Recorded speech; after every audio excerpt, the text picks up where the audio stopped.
এই যে এগুলো কিন্তু একদম বাজার থেকে কেনা টাটকা কালো জাম। তো এগুলোকে আমরা মাখিয়ে খাই। তো এই যে লবণ দিয়ে আর হচ্ছে কাঁচা মরিচ দিয়ে মাখিয়ে খাবো আমরা। তো কারো যদি মুখে পানি চলে আসে দোষ কিন্তু আমার না।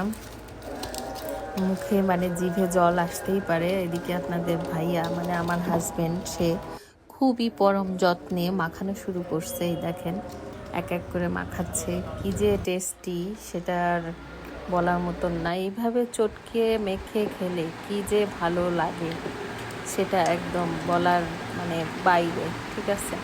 তো দেখেন জামগুলো কিন্তু সেই লাগছে। তা এখন আমি এই যে একটু খাবো। দেখেন অনেক অনেক টেস্টি। এই যে আপনাদের ভাইয়াও খাচ্ছে, খুবই টেস্ট। তখন আমরা দুজনই বসে খাওয়া স্টার্ট করছি। আর ওদিকে আমার আব্বু ছিল, তাকেও একটু জাম দিছি, সেটা আর ভিডিওতে নিয়ে আসা হয়নি। তো এই তো, সবাই ভালো